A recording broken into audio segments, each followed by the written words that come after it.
Assalamualaikum warahmatullahi wabarakatuh. Nama saya Katan Bagus Pramukti dengan NIM 2190302180. Ingin menjelaskan tentang buku kerja KWU 2, kewirausahaan bergerak dari sebuah ide menjadi sebuah usaha.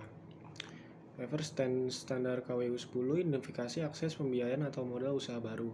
Unit usaha, food and beverage, produk atau jasa, mid limit, slice beef barbecue, Korean grill. Di sini ada elemen kriteria unjuk kerja, batasan variabel. Yang pertama, identifikasi pentingnya pembiayaan atau modal. Alasan kebutuhan modal usaha baru diidentifikasikan. Alasan usaha baru perlu modal dapat mencakupi yang pertama, tantangan cash flow. Yang kedua, penanaman modal. Sumber-sumber modal personal diidentifikasikan. Sumber-sumber modal personal dapat mencakupi yang pertama dana pribadi sendiri, yang kedua sumber bootstrapping, menemukan cara untuk menghindari kebutuhan pembiayaan atau pendanaan eksternal melalui kreativitas, kecerdikan, penghematan, pemotongan biaya atau cara apapun yang diperlukan. Lalu potensi peningkatan pendanaan dipersiapkan. Potensi peningkatan pendanaan dapat mencukupi personal funds, dana pribadi, creative resource, sumber-sumber kreatif. Lalu yang kedua, identifikasi sumber-sumber pembiayaan ekuitas. Business angel diidentifikasikan. Business angel mempunyai karakteristik mereka menginvestasikan uang mereka sendiri ke dalam proyek, biasanya lebih sedikit daripada yang diinvestasikan oleh pemodal ventura. Lalu jenis-jenis venture capital diidentifikasikan. Jenis-jenis venture capital dapat mencakupi berdasarkan cara penghimpunan leverage venture capital dan equity venture capital. Lalu berdasarkan pemilikannya, private venture capital company, public venture capital company, bank affiliate venture company. Initial public offering diidentifikasikan. IPO dapat memberikan manfaat, mengatasi kendala pinjaman dan pengakuan investor dan perubahan modal. Lalu yang ketiga, identifikasi pembiayaan pinjaman. Bank komersial diidentifikasikan. Bank komersial mempunyai karakteristik secara historis, bank umum belum dipandang sebagai sumber pendanaan praktis untuk perusahaan pemula. Lalu SBA Guaranteed Loan diidentifikasikan. SBA Guaranteed Loan memiliki karakteristik pinjaman jaminan. SBA dapat digunakan untuk hampir semua tujuan bisnis yang sah. Sumber-sumber pinjaman lain diidentifikasikan. Sumber-sumber pinjaman lain dapat mencakupi organisasi yang meminjam uang ke kelompok. Oke, yang keempat, identifikasi sumber-sumber kreatif pembiayaan dan modal. Leasing sewa diidentifikasikan. Leasing sewa memiliki karakteristik sewa merupakan perjanjian tertulis di mana pemilik properti mengizinkan seseorang individu atau bisnis untuk menggunakan properti tersebut selama jangka waktu yang tertentu dengan imbalan pembayaran. Lalu SBIR Small Business Investment Research and STTR Small Business Technology Transfer Grant Program diidentifikasikan. SBIR dan STTR memiliki karakteristik program. STTR masyarakat berpartisipasi penelitian yang bekerja dan di universitas atau institusi penelitian lainnya. Lalu standar KWU 2 identifikasi dan evaluasi peluang pemasaran.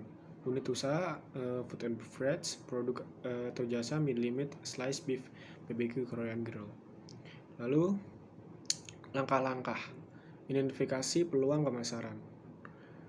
Kriteria kinerja, hasil, rekaman hasil. 1.1 Informasi tentang kebutuhan pasar dan jenis pemasaran dianalisa untuk mengidentifikasikan peluang pemasaran.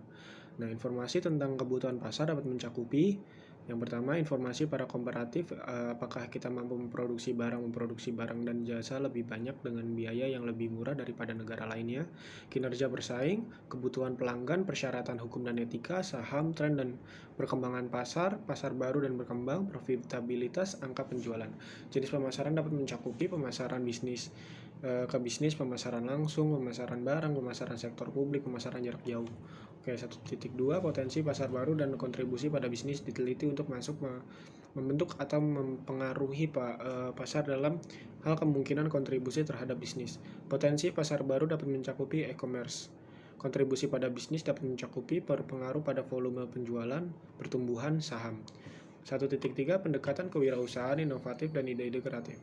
Pendekatan kewirausahaan inovatif dan ide-ide kreatif dapat mencakupi functional approach, penjualan, pembelian, pengangkutan, penyimpanan, pembelanjaan, penanggung resiko, standarisasi, pengumpulan informasi pasar, dan institutional approach, supplier, produsen, perantara, pedagang, perantara agen, perusahaan saingan, pembeli akhir.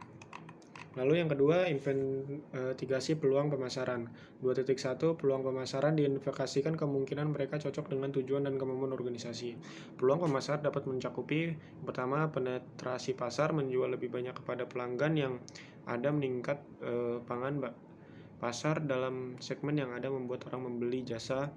Pengembangan bisnis setiap memulai usaha. Pengembang pasar menjual kepada pelanggan baru, bisa menjadi pelanggan baru di luar negeri atau pelanggan baru di segmen baru.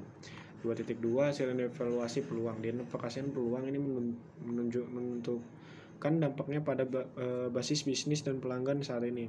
Hasil evaluasi peluang dapat mencakupi desain fungsional dari produk dan daya tarik penampilannya. Fleksibilitas memungkinkan adanya modifikasi ciri luar dari produk untuk memenuhi permintaan konsumen atau perubahan teknologi dan persaingan.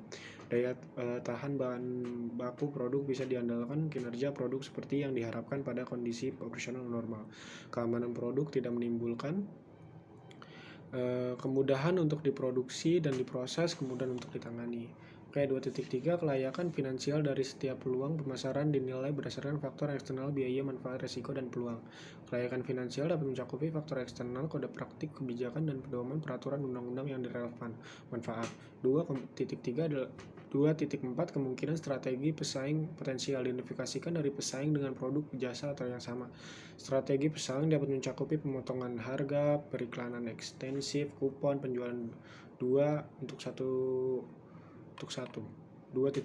Ranking peluang pemasaran dalam hal kekayaan dan kemungkinan kontribusinya bagi bisnis. Ranking peluang pemasaran dapat mencakupi top ranking topik. Yang ketiga, evaluasi perubahan yang diperlukan untuk operasi bisnis saat ini. 3.1 Perubahan yang diperlukan untuk operasional saat ini mengambil keuntungan dari peluang pemasaran yang layak. Nah, perubahan yang diperlukan dapat mencakupi perencanaan proyek pemasaran. 3.2 Perubahan organisasi untuk layanan bisnis pelanggan yang meningkat atau berbeda, termasuk penyediaan untuk kualitas layanan berkelanjutan kepada pelanggan yang sudah ada. Perubahan organisasi dapat mencakupi struktur fungsional organisasi, struktur organisasi brand pelanggan, struktur organisasi berorientasi pasar atau wilayah. 3.3 Perkiraan kebutuhan sumber daya untuk operasional yang diubah. Perkiraan kebutuhan sumber daya, biaya distribusi, peralatan, biaya produksi, biaya promosi. 3.4 Komunikasi kelayakan membuat perubahan pada operasional saat ini memangku kepentingan utama. Komunikasi selayaknya staf keuangan, tenaga pemasaran, pemilik, staf produksi, pengawas. 3.5 Dokumentasi peluang pemasaran yang baru diidentifikasikan dan perubahan dapat yang diperlukan. Terima kasih, itu dari saya untuk menjelaskan semuanya. Assalamualaikum.